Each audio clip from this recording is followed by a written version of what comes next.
Donc ça veut dire que voilà, ce gouvernement, en fait, il essaie de limiter la casse. Et il a surtout eu, alors, moi c'est ça que je remarque, c'est que vraiment il y a eu la préférence nationale. C'est-à-dire Il y a eu on la va préférence sauver nationale. les Français, en fait. On s'est dit on va sauver les Juifs français plutôt que... en fait, on s'enclamait à un moment donné. C'est presque malheureux ce que je vais dire, mais ils ont livré les Juifs étrangers pour se dire bon, on va sauver les Français. Je reprends ton... Ils n'ont pas livré. On dit Enfin, Vichy, livré, ouais. on dit Vichy a livré les Juifs, mais vous êtes des débiles mentaux. Déjà, la première chose qui est responsable que les Juifs soient partis en Allemagne, c'est qu'on ait perdu la guerre. Que les Juifs qui s'étaient réfugiés en France ont été razziés par les Allemands parce qu'on a perdu, premièrement. Donc c'est pas Vichy qui a livré, c'est le vainqueur qui avait son couteau sous notre gorge qui nous a dit vous nous les donnez. C'est pas pareil. C'est pas pareil. Ah, j'ai oublié. Non, ça c'est pour autre chose. Mais bref, sur la question juive, il est intellectuellement malhonnête de prétendre que le régime de Vichy n'a pas sauvé des vies. C'est malhonnête. Et encore, j'ai pas envie de dire le régime de Vichy. Ça, c'est une erreur que j'ai faite dans la première d'ailleurs vidéo. J'ai un peu trop dit le régime de Vichy. Pétain et Laval. Parce que dans le régime de Vichy, il y avait aussi des éléments authentiquement collabos. Mais Pétain et Laval, qu'on le veuille ou non, ont permis que des vies soient sauvées. Et toutes les références que je dis là, que ce soit Paul Baudouin qui nous explique pourquoi on a fait le statut des Juifs, que ce soit M. Hilleberg qui nous explique la stratégie qui a été celle de Laval et de Pétain, je peux évoquer aussi l'historien Alain Michel, je peux évoquer l'historien Léon Poliakov, je peux évoquer aussi Robert Aron, Histoire de Vichy, hein, c'est celui-là, là ouais, Histoire de Vichy, Robert Aron, qui arrive à des conclusions identiques. Robert Aron nous dit, la balle a arithmétiquement sauvé des vies. En revanche, il a mis les mains dans le cambouis, bien entendu. Donc là, oui, effectivement, protection. Alors je dis ça parce que aussi nos fameux contradicteurs là nous avaient dit la preuve que Vichy n'a pas évité le pire, c'est qu'il y a eu le statut des Juifs. J'explique maintenant pourquoi on avait fait ce statut et concrètement quelle a été l'action du gouvernement. Et rappelons-nous que lorsque le couteau allemand n'était plus sous la gorge de Vichy, Darlan commence à retirer ce fameux statut des Juifs. Voilà. Ça remet en tout cas les choses en place pour cette affaire de Vichy. Alors il y a un autre dossier, c'est vrai, qu'on nous parle souvent. Et ça, tu m'as dit que tu allais en parler aussi, c'est la milice, les femmes. Alors est-ce qu'on peut parler du STO avant? Alors parlons du STO avant, parce que ça aussi on me l'a dit tout à l'heure, le STO, et c'est vrai que c'est un des points noirs. Alors, parce qu'il y a aussi des guignols qui m'ont dit « Ah mais Pétain était un collabo, la preuve c'est qu'il a envoyé des Français travailler en Allemagne. Voilà. » Bien sûr, comme s'il s'était tapé la tête contre un mur, il s'est dit « Tiens, je vais m'amuser à envoyer des Français contre l'Allemagne. » Ça s'est pas passé comme ça du tout. C'est même l'inverse de la réalité. Alors, pour revenir, définissons déjà c'est quoi le STO? Service de travail obligatoire. Voilà. Et en fait, concrètement, c'est quoi? C'est que les Allemands avaient des difficultés sur le front de l'Est, et ils voulaient que des ouvriers allemands rejoignent le front de l'Est. Et donc, il fallait remplacer ces ouvriers allemands par des ouvriers venant de toute l'Europe. Et donc, un nazi qui s'occupait de cette question, qui s'appelle Sockel, je crois, a demandé à Laval de lui fournir, pardon de parler ainsi, de la main-d'œuvre française. Dans un premier temps, Laval essaie de négocier. Et il dit, écoutez, on ne va pas faire ça comme ça, on va instaurer ce qu'on appelle la relève. Ça, c'est à l'été 42. On va instaurer ce qu'on appelle la relève. Qu'est-ce que la relève? C'est en échange de un travailleur français qui part, on ramène un prisonnier. Rappelons-nous que nous avions plus de 2 millions de prisonniers dans les geôles allemandes. Enfin, dans les camps allemands. Schockel dit non, en revanche, un prisonnier pour 3 travailleurs, c'est OK. Et à l'époque, c'est un système de volontariat. Le problème, c'est que les Français n'ont pas envie d'aller travailler en Allemagne, et ça fait un bide. Donc à ce moment-là, Schockel tape du poing sur la table, et il a des exigences, en termes de travailleurs. Et là, il ne va plus nous laisser le choix. Cependant, Laval va tout faire pour essayer de négocier, passons l'expression, des rabais. Et il va tout faire pour essayer qu'il y ait le moins possible de travailleurs qui aillent travailler en Allemagne. Et d'ailleurs, le procès de Nuremberg l'a établi. Et vous savez qu'il ne faut pas contester le procès de Nuremberg. Donc, ouais, il ne faut pas. C'est la tangente là. Non, mais le procès de Nuremberg l'a établi que Laval avait tout fait pour limiter la casse. Et là, je vais citer un résistant gaulliste, le colonel Rémy que l'on voit là. Que nous dit le colonel Rémy sur le STO? Or, en ce 12 avril 1950, le général de Gaulle publiait ce communiqué. le procès de Nuremberg était terminé depuis 4 ans, prouvant notamment que sur les 2 600 000 travailleurs réclamés à la France par le nazi Fritz Stockel, dictateur à la main-d'œuvre, le gouvernement du maréchal Pétain avait réussi, à force de discussions, d'atermoiements, de manœuvres diverses, à empêcher près de 2 millions de départs pour l'Allemagne. Le procès de Nuremberg a d'autre part fait ressortir que par rapport au chiffre total de la population civile, le pourcentage de déportés du travail fut respectivement en Hollande et en Belgique de 6 et 3%, tandis qu'il s'abaissa chez nous à 1,4%. Donc le colonel Rémy, reprenant le procès de Nuremberg, nous rappelle que sur 2,5 millions de travailleurs que les nazis ont exigés, seulement 600 000 sont partis. Donc quand Paxton nous dit que le régime de Vichy n'a pas limité la casse en matière de STO, soit c'est un crétin, je ne crois pas qu'il soit un crétin, au contraire, soit il ment ouvertement. Paxton nous dit qu'il y avait 1 300 000 travailleurs français qui travaillaient en Allemagne. Oui, c'est vrai, mais pourquoi? Parce qu'on faisait travailler des prisonniers français, mais c'était pas des mecs du STO. Et donc, je me répète, parce que j'ai envie que ça rentre dans la tête des gens, que Laval a tout fait pour qu'un minimum de Français partent. Et d'ailleurs, Robert Harron, qui n'est pas un révisionniste, conclut dans l'histoire de Vichy en nous disant ceci sur le STO.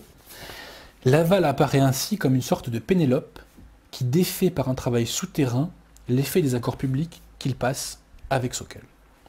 Pénélope, dans l'Odyssée, tu sais, c'est la femme de Ulysse. La femme d'Ulysse, ouais. Et en fait, la femme de Ulysse dit je me remarierai quand j'aurai terminé mon... je sais plus ce qu'elle veut tricoter ou qu'elle veut... elle veut faire un... je sais plus quel vêtement.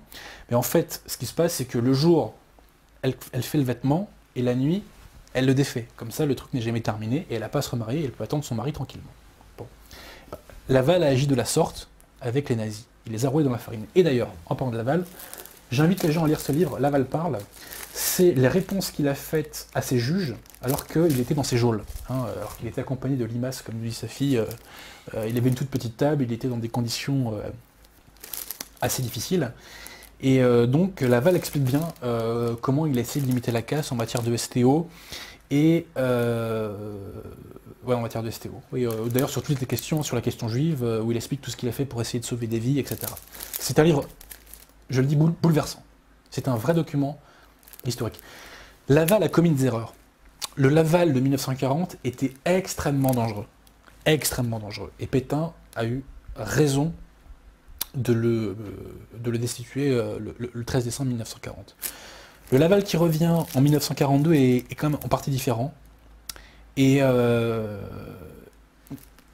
peut le critiquer sur plein de points, et je ne suis pas le dernier à le faire, mais quand on fait le bilan d'un homme, il faut voir la bouteille à moitié vide et à moitié pleine. Et quand il a fait des choses qui, de fait, ont été positives, eh ben, il faut le dire. Et quand Laval empêche un grand nombre de Français de partir au STO, eh ben, c'est positif. Quand il essaie de sauver des vies juives, c'est positif. Et il faut le dire. Voilà. Nous en étions sur le STO. J'ai une citation aussi assez punchline sur le STO. D'un résistant, pas un révisionniste, messieurs. Le résistant Xavier de Bourbon-Parme, qui nous dit ceci. Je demande aux gens d'être assez attentifs. Il est une chose cependant que ni les Anglais, ni les Américains, ni même la plupart des Français ne parvenaient à comprendre.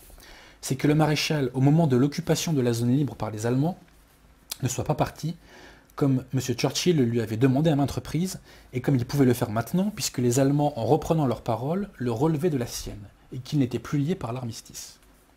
Je vis le maréchal à ce moment critique, c'est-à-dire très précisément le 11 novembre 1942. Mon opinion personnelle était que le maréchal devait sur le champ quitter la France pour l'Afrique du Nord afin de sauvegarder l'indépendance et l'unité du gouvernement français. Et qu'il pouvait le faire sans aller contre sa parole, puisque les Allemands venaient eux-mêmes de briser la clause essentielle de l'armistice. Je le lui dis. Le maréchal me répondit « J'ai promis à la France de rester, son sort est le mien. » Il resta donc. Mais il resta comme un prisonnier, répétant avec insistance « Dites-le bien à nos amis. » Nos amis, c'était les Anglais et les résistants, petite parenthèse. Hein. Bon. Pétain était resté sur le sol pour continuer Pétain était resté sur le sol de France pour continuer à la défendre dans la mesure où il le pouvait encore. De fait, par son intervention, grâce à son prestige personnel, il sauva la vie à de très nombreux patriotes condamnés à mort par la Gestapo. Je suis de cela. Et lorsqu'en février 1943, on demanda la liste de tous les étudiants et étudiantes en âge de faire du STO pour être envoyés en Allemagne, il répondit « Pas une étudiante et les étudiants après les examens d'octobre. Pas une étudiante n'alla comme STO en Allemagne, et en octobre, les étudiants avaient créé le maquis. » Donc effectivement, s'il n'y a pas eu de femmes qui allaient travailler, là encore une fois, c'est grâce à l'action de Pétain et de Laval. Oui, alors aussi, ce qu'il faut savoir, c'est que le STO a été générateur de résistance, puisque les jeunes qui ne voulaient pas partir en Allemagne, eh bien que faisaient-ils? Ils allaient dans le maquis. Voilà. Et Laval, qui essaie de jouer là-dessus dans ses négociations, il dit « Faites ce que vous voulez, hein, vous me demandez tant, mais moi je vous le dis, les mecs ils vont se barrer et ils vont aller dans les maquis. Hein. » Donc voilà. Et c'est ce qui s'est passé en partie. Petite anecdote, moi mon grand-père a été STO, donc c'est marrant, il n'a pas eu de chance, je me rends compte là, c'est ce que... Le pauvre. Non mais c'est vrai, il a été déporté en Et Allemagne. ce qu'il faut savoir, c'est que le double drame du STO, c'est que pendant que les Alliés ont bombardé certaines villes allemandes, bah, les travailleurs français qui étaient sur place, certains d'entre eux sont morts. Ouais. Donc c'était un double drame le STO. Et aussi pour aller dans ton sens, alors ça ne plaira pas à tout le monde, mais bon, pour la petite anecdote, lui étant STO en Allemagne, il m'a toujours quand même bien parlé de son accueil. Il n'était pas, c'est-à-dire que les gens qui l'ont accueilli là-bas, il était couvreur pour une famille allemande, justement, pour une entreprise allemande, ouais. Voilà. Et il disait qu'il avait été plutôt bien accueilli et que les gens le prenait pas comme un prisonnier, mais il me disait d'ailleurs qu'il n'était pas, qu'il vivait dans la famille, etc. Enfin, c'était particulier. Mais je dis pour l'anecdote, pour ceux qui... Ce qui est certain, c'est que la réalité est rarement ce que la doxa nous dit, quoi. Oui. Voilà. Encore, voilà. Alors, on me dit, tiens, la dernière fois, vous avez cité Laval en disant « Je souhaite la victoire de l'Allemagne », mais la phrase complète n'était pas « Je souhaite la victoire de l'Allemagne contre le bolchevisme ». Ouais, mais ça change pas grand-chose. Enfin, sincèrement, moi, personnellement, cette phrase me fait mal. Quand un pays a servi la France, on ne dit pas « Je souhaite la victoire de l'Allemagne ». Alors, Laval en parle hein, dans le procès Pétain, il nous dit « Mais quand j'ai dit cette phrase, ça m'a armé pour les négociations face aux nazis ». C'est peut-être vrai, mais c'est une phrase qui fait mal à l'honneur français quand même. Franchement, moi cette phrase elle me fait beaucoup de mal. Quoi. Parce qu'on me dit aussi, c'est vrai, pourquoi, est-ce que tu peux juste expliquer un peu pourquoi il était plus dangereux en 1940? Pourquoi les... Laval était plus dangereux en 1940 parce qu'il était d'accord avec les Allemands pour qu'il y ait une collaboration militaire. Et Pétain l'a destitué parce que Laval voulait faire une opération militaire contre le Tchad, qui était passé aux gaullistes. Et le problème, c'est que si on avait fait ça, ça nous aurait peut-être indirectement conduit à déclarer la guerre à l'Angleterre. Or, Pétain ne voulait pas déclarer la guerre à l'Angleterre, car, rappelons-nous la première mission, il avait passé des accords secrets avec Churchill, accord Rougier, accord Chevalier, Halifax. Et quand il y a eu le débarquement en 1942, en Afrique du Nord, Hitler a convoqué Laval, c'était à Munich, je crois. Laval y est allé, il avait dans sa poche une pilule de cyanure. Oui, une pilule de cyanure. Pourquoi? Parce que plusieurs années avant, Laval avait convoqué le chancelier autrichien, je crois que ça se prononce Schuschnigg, et il avait mis un coup de pression pour qu'il signe en somme l'abdication de l'Autriche et qu'elle se rallie à l'Allemagne. Et Laval a été terrorisé par ce précédent et ne voulait pas valider un acte trop contraire aux intérêts de la France. Et donc il avait pris cette pilule de potassium sur lui. Monsieur Robert Aron, qui n'est pas révisionniste, nous l'évoque bien dans son bouquin. Et donc Hitler à ce moment-là a proposé l'alliance militaire à Laval, et ça il faut le lui reconnaître, il a noyé le poisson, et il a refusé. Voilà. Donc le Laval de 42 n'est pas le même que celui de 40. Mais la grande erreur de Laval, c'est d'avoir cru jusqu'à la toute fin de l'année 44, enfin pas de toute fin, mais jusqu'au débarquement, c'est d'avoir cru à la victoire de l'Allemagne. Ça, c'est sa grande erreur. Alors qu'au bout d'un moment, il était acté que l'Allemagne ne pouvait plus gagner. Hein. Je veux dire, après Stalingrad, à partir du moment où les Allemands n'arrivent pas à mettre la main sur le pétrole du Caucase, on sait qu'à terme, ils ne pourront pas gagner. Et Laval a toujours... a cru très longtemps à la victoire de l'Allemagne, ça lui a fait faire, hélas, ça lui a fait prendre des actes qu'on aurait pu éviter. Bon. Mais, encore une fois, quand sur certains points, il a limité la casse objectivement, il faut le dire. Voilà. Et sur la question juive et sur le STO, Laval a limité la casse. Et vraiment, j'invite autant de personnes que se peut à lire sa défense, parce que c'est marrant que tous ces champions de la démocratie retirent aux individus un des droits fondamental, qui est celui du contradictoire, le principe du contradictoire. Quand on est accusé, on a le droit de se défendre. Bon, bah, voilà. Donc, pourquoi Laval agit comme il a agi? J'invite les gens à se faire leur propre opinion. J'ai oublié de te le dire, je vais peut-être le dire plus tôt dans l'émission. Je crois que les authentiques imbéciles, ça n'existe pas tant que ça. En revanche, il y a beaucoup de gens fainéants, et il y a beaucoup de gens de mauvaise foi. Je me permets de citer la Bible, cherchez et vous trouverez. Quand les gens ont envie de connaître la vérité, ils la trouvent en général. Quand ils se bougent un petit peu, ils la trouvent. Donc, à la limite, les gens qui n'apportent pas de crédit à ma parole, je leur dis, cherchez et vous trouverez. Mais cherchez vraiment. Hein. Cherchez vraiment. Cherchez et vous trouverez. Allez vérifier tout ce que je dis.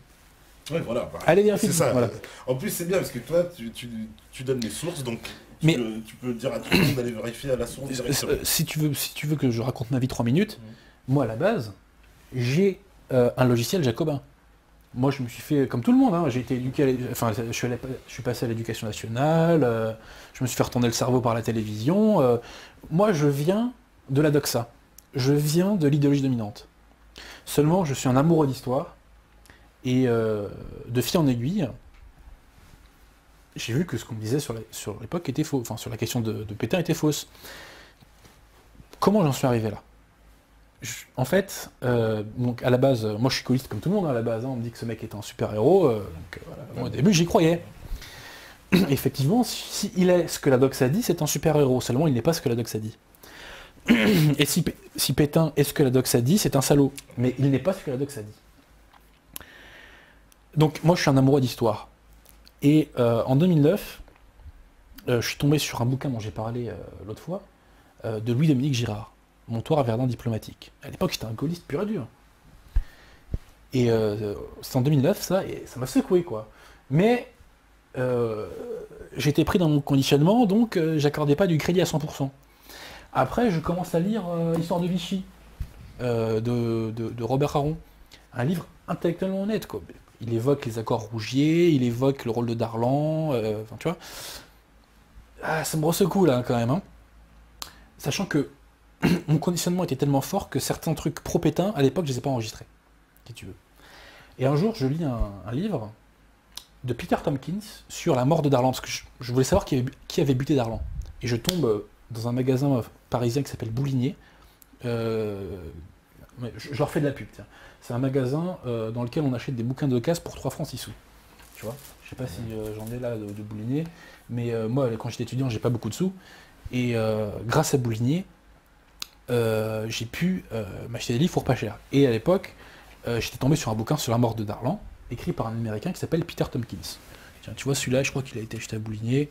Enfin, je me suis pas ruiné, quoi. C'est pour 3-4 euros. Je leur fais de la pub parce qu'ils m'ont rendu de tels services. Ça a été tellement important dans ma vie de pouvoir m'approvisionner, entre guillemets, en livres pour pas grand-chose que, bon, bref, voilà. Et donc, je lis ce bouquin sur Darlan, et on évoque les télégrammes secrets que Pétain envoie à Darlan pour lui dire vous avez eu raison, vous avez mon accord intime pour reprendre la guerre aux côtés des Alliés contre l'Axe. Et je dis, oula, attends, qu'est-ce que c'est que cette histoire? Pétain dit ok à la reprise des combats contre l'Axe. Mais Pétain, c'est pas un mec qui voulait asservir la France à l'Allemagne? C'est quoi cette histoire-là? Tu vois? Donc là, ça a commencé à grésiller dans ma tête. Là, il y a eu un bug, là. Et après, tu me dis, attends, là, faut que je vérifie l'info, là, c'est pas possible. Et j'ai creusé la question de la mort de Darlan, qui est d'ailleurs passionnante. Hein, vraiment, c'est passionnant. C'est très souvent l'histoire est au-delà de la fiction, quoi. En termes de, on pourrait faire des films magnifiques sur la question de la mort de Darlan, sur les complots qu'il y a eu autour. Enfin, c'est fascinant. J'ai creusé cette question et j'ai vu qu'effectivement, Pétain avait bel et bien validé le fait que on reprenne la guerre contre l'Axe. Et après, là, de fil en aiguille, j'ai commencé à relire Louis-Dominique Girard, j'ai découvert les bouquins de Rougier, etc. Et pendant 30 ans, je suis resté gaulliste. Franchement, jusqu'en 2012, je suis resté gaulliste, mais au bout d'un moment, les faits sont tellement écrasants que voilà, on peut plus faire comme si. Et moi, je suis j'ai beaucoup de défauts, mais j'ai une qualité, c'est que je sais reconnaître mes erreurs. Je me dis, tu t'es planté là-dessus, bah faut le dire. Il faut le reconnaître, il faut que tu en tires toutes les conséquences. Voilà. Oh bah... C'est le cheminement. Et attends, je termine juste. Je parlais des télégrammes secrets que Pétain a envoyé à Darlan. Eh bien, Robert Paxton, dans son livre, évoque ces télégrammes pour dire que c'est de la littérature et qu'on n'a jamais prouvé leur existence. Alors déjà, à la base, on avait des témoignages à l'époque, tant des acteurs qui ont envoyé les trucs que des Américains, de l'existence de ces télégrammes. En plus, c'est grâce à ce télégramme que Darlan a pu convaincre le gouverneur Boisson de l'Afrique équatoriale de recombattre avec lui contre l'Axe, parce que Boisson, Darlan officiellement était désavoué par Vichy, rappelons-nous. Et donc, Boisson était tenté d'écouter la version officielle. Mais grâce à ce télégramme, Darlan a pu le convaincre de reprendre la guerre. Mais, pas de chance, monsieur Paxton, il y a une biographie faite sur Darlan dans les années 80, je crois, par un historien qui s'appelle Hervé Couteau-Bégari. Et ce livre a été fait en collaboration avec un autre historien dont j'ai oublié le nom, et je m'en excuse. Le problème pour monsieur Paxton, c'est que le fac-similé du télégramme a été retrouvé. Où il y a marqué accord intime, mais décision officielle soumise à la puissance occupante. Enfin, j'ai plus le texte. Donc il a été retrouvé. Monsieur Paxton, c'est pas de chance. Encore une boulette. Encore un mensonge. Encore une erreur, dirons-nous. Voilà. Pour être gentil, une erreur. Voilà. On est light. Alors ce Paxton, ouais, ça, tout le monde nous dit, c'est qui cet Américain qu'on a envoyé pour détruire la France? Je pense qu'il y a du vrai là-dedans. Hein. Je pense qu'il y a du vrai. Voilà, on me dit le Yankee Paxton a menti. C'est vrai que pourquoi ça a fait foi comme ça, ce livre sur la... Moi, ce qui me surprend, là on va me dire Adrien, arrête de te la raconter. Mais le travail que je fais là aurait dû être fait depuis longtemps. Tu vois, ce qui me surprend, c'est qu'on lui ait si peu, qu'il n'y ait pas eu de contradicteurs. Alors ce qui est vrai, c'est que le système est habile et qu'il essaie de faire passer tous les anti-gaullistes pour des nazis, quoi. Ce qui est monstrueux, c'est une calomnie absolue. Le système, face à la vérité, il est obligé de mentir. Ouais, c'est comme ça qu'ils de toute façon, ils n'ont pas le choix. C'est comme ça qu'ils ont un peu rompu le débat, parce que tous ceux qui osent en fait un peu porter les faits, justement, comme tu l'as... Que je vais dire un peu ce que tu as fait la première fois, bah, on voit bien que direct, c'est la gauche, extrémiste, horrible. Mais la gauche, malgré toutes ces déclarations d'amour à la démocratie, blablabla, la gauche déteste la liberté d'expression et elle déteste le débat. La gauche ne supporte pas qu'on pense différemment d'elle. Elle n'accepte pas. Elle n'accepte pas. Bon. Donc comme le système, pardon de le dire, les gens ne vont pas comprendre quand je dis ça, le système est à gauche, puisqu'il repose, les valeurs sur lesquelles repose notre société sont les valeurs des Lumières. La gauche, c'est les Lumières, c'est l'anti-France. Bon. La gauche n'aime pas le débat. Elle interdit le débat. Elle ne veut pas qu'on pense différemment d'elle. Il y a une matrice totalitaire dans la matrice de gauche. Et la preuve, c'est qu'on n'a pas encore trouvé de contradicteur. Parce qu'il y a beaucoup de gens qui en off ont dit Adrien Abosi dit des conneries, qui lui ont dit sans le prouver d'ailleurs, ensuite en passant. Mais bizarrement, quand il s'agit de débattre en public, c'est pantalon baissé, quoi. Hein. Mais c'est ce qu'on attend. On va faire une petite pause comme ça, on va leur donner le temps de réfléchir. Si la régie elle est prête, je le pense, voilà, elle est prête. Et puis on revient tout de suite pour cette contre-histoire de Gaulle Round 2. Voilà, c'est quoi la gauche déjà? La gauche... vous savez tout ce que c'est. C'est l'anti-France. C'est l'anti-France, voilà. C'est parce que ça, c'est une question un jour, il faudra qu'on fasse une émission là-dessus, en tout cas sur la gauche. En tout cas, on fait la pause et puis on revient juste après, à vous la régie. Voilà, donc de retour sur la libre antenne, toujours avec Adrien Abosi pour cette contre-histoire de Gaulle. Alors, j'indique aux métanotes connectés qu'en troisième partie, on répondra exclusivement aux questions.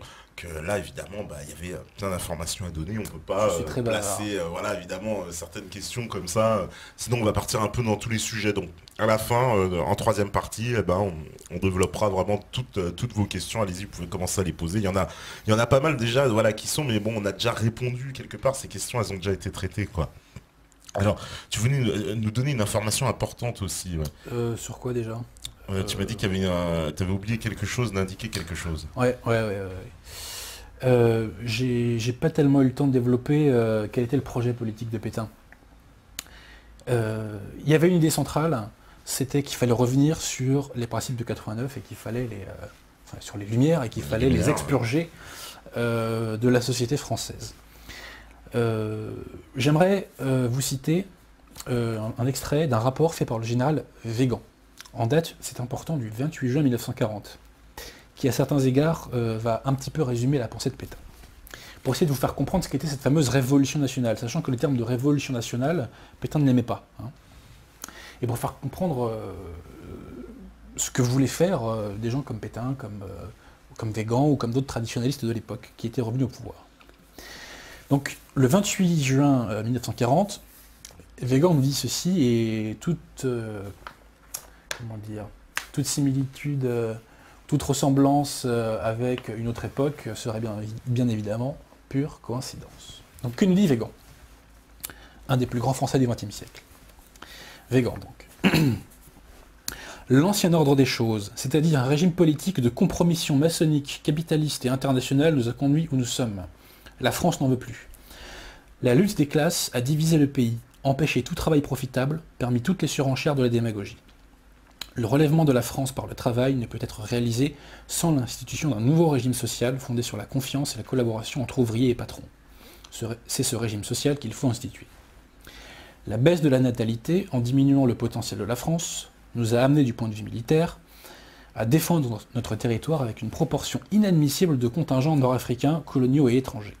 Du point de vue national, à effectuer des naturalisations massives et regrettables, et à livrer... attendez, qu'est-ce que j'écris? Bon, ça, j'arrive plus à le lire. Bon, bref. Ensuite, la famille doit être remise à l'honneur. La vague de matérialisme qui a submergé la France, l'esprit de jouissance et de facilité, sont la cause profonde de nos faiblesses et de nos abandons. Il faut revenir au culte et à la pratique d'un idéal résumé dans ces quelques mots: Dieu, patrie, famille. L'éducation de notre jeunesse est à réformer, etc. Blablabla. Donc on voit l'idée de Weygand qui est qu'il y a un régime qui reposait sur des principes mauvais dont il faut se débarrasser, et il faut mettre en place un nouveau régime qui repose sur ces trois piliers: Dieu, patrie, famille, d'où par la suite travail, famille, patrie. Donc voilà l'idée. Et donc tout n'était pas parfait dans ce qu'ont fait Pétain et d'autres. Mais pour ce qui est des valeurs qu'il voulait remettre au centre de la société française, ça allait dans le bon sens. Et il voulait notamment rechristianiser la France. Il voulait aussi que l'Église joue un rôle plus important, notamment dans l'éducation. Hein. Il y avait le ministre de l'époque, qui était un chrétien, Jacques Chevalier, qui nous disait l'école sans Dieu, c'est terminé. Parce que on a chassé Dieu de l'école, et selon Chevalier, Weygand et d'autres, c'était l'un des malheurs de la France. Donc voilà ce que voulait faire Pétain. Et il y a un leader politique qui a dit récemment qu'il n'y avait rien à sauver de Vichy. Je suis d'accord avec lui sur un point, c'est que le régime de Vichy devait disparaître à la Libération, puisque c'est un régime qui avait vocation à se mouiller les mains. Donc il fallait s'en débarrasser, oui. Après, est-ce qu'il fallait balayer les valeurs qu'il avait remis en place? La réponse est non. Et donc ce monsieur qui a dit cette phrase n'aime pas beaucoup sa maman, parce que Pétain a mis en place la fête des mères. Oui. Et pour comprendre aussi un petit peu l'état d'esprit qu'il animait, j'aimerais, si tu le permets, lire un petit discours qu'il a fait le 25 mai 1941, à l'occasion de la fête des mères, je crois. Donc Pétain nous disait ceci: la France célèbre aujourd'hui la famille. Elle se doit d'honorer d'abord les mères. J'espère que les mamans qui nous écoutent sont attentives. Depuis 10 mois, je convie les Français à s'arracher au mirage d'une civilisation matérialiste. Je leur ai montré les dangers de l'individualisme. Je les ai invités à prendre leur point d'appui sur les institutions naturelles et morales auxquelles est lié notre destin d'hommes et de Français. La famille, cellule initiale de la société, nous offre la meilleure garantie de relèvement. Un pays stérile est un pays mortellement atteint dans son existence. Pour que la France vive, il lui faut d'abord des foyers. Le foyer, c'est la maison où l'on se réunit. C'est le refuge où les affections se fortifient. C'est cette communauté spirituelle qui sauve l'homme de l'égoïsme et lui apprend à s'oublier pour se donner à ceux qui l'entourent. Maîtresse du foyer, la mère, par son affection, par son tact, par sa patience, confère à la vie de chaque jour sa quiétude et sa douceur. Par la générosité de son cœur, elle fait rayonner autour d'elle l'amour qui permet d'accepter les plus rudes épreuves avec un courage inébranlable. Mère de notre pays de France, votre tâche est la plus rude, elle est aussi la plus belle. Vous êtes, avant l'État, les dispensatrices de l'éducation. Vous seuls savez donner à tous ce goût du travail, ce sens de la discipline, de la modestie, du respect qui fait les hommes saints et les peuples forts. Vous êtes les inspiratrices de notre civilisation chrétienne. Et voici qu'aujourd'hui, dans nos deuils, dans nos misères, vous portez la plus lourde croix. Mère de France, entendez ce long cri d'amour qui monte vers vous. Mère de nos tués, mère de nos prisonniers, mère de nos cités qui donneriez votre vie pour arracher vos enfants à la faim, mère de nos campagnes qui, seule à la ferme, faites germer les moissons, mère glorieuse, mère angoissée, je vous exprime aujourd'hui toute la reconnaissance de la France. Je ne retire pas une virgule. Et c'est à mettre en parallèle avec ce que nous vivons aujourd'hui, puisque la famille est attaquée par le gouvernement de Hollande, que ce soit à travers diverses mesures fiscales, à travers le mariage pour tous, à travers la théorie du genre, etc. Il a essayé en fait de revenir un peu au moment de 1789. On revient un peu, c'est quoi? On essaie de... La doctrine de Pétain, c'était qu'il fallait se débarrasser des principes de 1789 et notamment qu'à la notion de peuple souverain, il fallait substituer la notion de corps politique. C'est-à-dire qu'on renoue avec une société traditionnaliste qui se base sur des corps politiques et non plus sur des individus atomisés, éparpillés, qui sont dans l'inertie, en fait, qui sont impuissants d'ailleurs, en vérité. On n'en parlera pas aujourd'hui, j'ai pas le temps, mais ce qui est très intéressant à étudier, c'était la constitution que Pétain voulait faire, qui était une constitution démocratique, désolé, qui reposait sur le suffrage universel, notamment, pas que, mais notamment. Et il y avait un truc notamment intéressant, ça j'en parle parce que c'est quand même un point à méditer, c'est que les pères de famille qui avaient 3 enfants, enfin à partir de 3 enfants, avaient 2 droits de vote. Pourquoi ? Parce qu'on remet la famille au centre et non plus l'individu. Les corps, les institutions naturelles revenaient au centre de la société, qu'il s'agisse du travail ou de la famille. Pétain voulait faire une république chrétienne, corporative et familiale, donc anti-jacobine. Mais je n'ai pas dit le plus important sur Pétain. Pétain a rendu à la France un service absolument magnifique. C'est même plus qu'un service, c'est le sens de la politique française.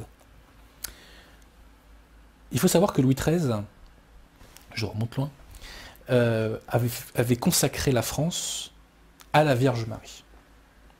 Eh bien, Pétain, dans un premier temps, je crois que c'est le 22 novembre 1940, a reconsacré la France au cœur immaculé de la Vierge Marie. Puis, il l'a refait je ne sais plus si c'est le 23 ou le 28 mars 1943, dans l'église de Saint-Louis. C'est par hasard si on a choisi l'église de Saint-Louis. Pétain a reconsacré la France au cœur immaculé de la Vierge Marie. Ça fait ricaner les athées, on est d'accord, on est d'accord. Ça fait ricaner même certains chrétiens qui sont chrétiens comme moi, je suis shintoïste. Ça,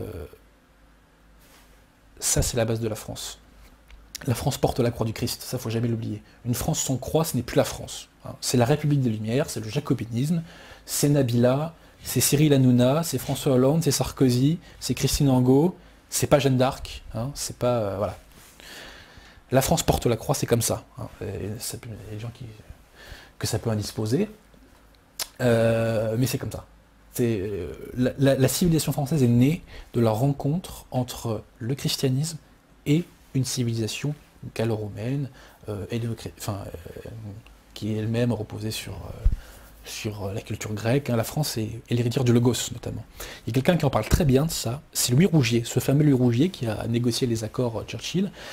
Avant tout, c'était un intellectuel de haut niveau, et il a fait un livre magnifique, même si j'ai des désaccords profonds avec Louis Rougier, mais il a fait un livre magnifique qui s'appelle La France en marbre blanc. En fait, il était aux États-Unis pendant la fin de la guerre, et il entendait certains Français des États-Unis cracher à la gueule de la France, et il lui disait, mais attendez les mecs, je vais vous rappeler ce que c'est moi la France, c'est ça. Et donc il rappelle le rôle que la France a joué pour l'émergence de la raison, mais attention, de la raison plafonnée, pas la raison à la Descartes, et pour l'émergence du logos. Bref, je digresse, pardon. Je reviens à Pétain. Donc Pétain a fait cet acte magnifique de consacrer la France au cœur immaculé de la Vierge, et d'ailleurs il avait été sollicité par des religieux pour le consacrer aussi au Sacré-Cœur, donc du Christ. Il voulait le faire, mais bon, il avait pas le temps, mais il comptait le faire. Une tentative. Voilà. Et bien là, je vais faire ricaner les crétins. Pardon, je suis un petit peu lapidaire, mais bon. Si un jour un véritable pouvoir authentiquement dévoué aux intérêts de la France émerge, eh bien il devra à son tour reconsacrer la France au cœur immaculé de la Vierge. Le problème, c'est que cette consécration faite par Pétain est en quelque sorte annulée par le rétablissement des Lumières voulu par De Gaulle. Et d'ailleurs, petite citation, qui ne vient pas d'un collabo, une nouvelle fois, je précise, mais du général René Chambre, un résistant gironiste. Le 17 mars 1943, petite parenthèse, pour ce qui est de l'information de la consécration de la France à la Vierge Marie, je remercie l'abbé G, qui je crois nous regardera ce soir, de m'avoir donné cette information, parce que je l'ignorais, et c'est lui qui me l'a donné, ainsi que les références. Donc merci à monsieur l'abbé G, je dis pas son nom, je ne veux pas qu'il est dans mes reins. Voilà, puisque oui, Beta TV est suivi par des hommes d'église, il faut le savoir. Donc, oui, c'est vrai, on a remarqué, je précise sur le Beta Tour, on a rencontré. C'est pas un hasard, c'est pas un hasard. Donc, citation de René Chambre, le général René Chambre, qui écrit à Giraud une lettre en date du 17 mai 1943. Si le gaullisme de Londres s'installe à Alger, il s'adresse à Giraud quand il dit ça, vous disparaîtrez de la scène politique et militaire. Le gaullisme rentrera en France à la tête de vos armées, et derrière lui s'engouffreront les communistes et les francs-maçons. La victoire sera une duperie.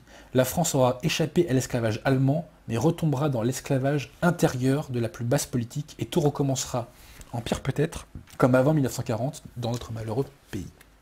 Voilà. Et c'est ce qui s'est passé. De Gaulle a rétabli les Lumières. Est-ce que c'est pas ça le point principal finalement qui gêne un peu, on va dire, tous les détracteurs qui sont révélés, au-delà des faits que tu ramènes sur le pétinisme, est-ce que c'est pas finalement ce choix final entre... Bien sûr que oui. Voilà, entre, on va dire, cette république maçonnique et... De Gaulle, ce qu'il faut comprendre, c'est que De Gaulle est le garde-fou ultime du mondialisme. Il faut le comprendre, ça. Et là, je sais que les gens vont bugger quand je vais dire ça. Et moi-même, j'ai mis du temps. J'ai mis beaucoup de temps avant de l'enregistrer.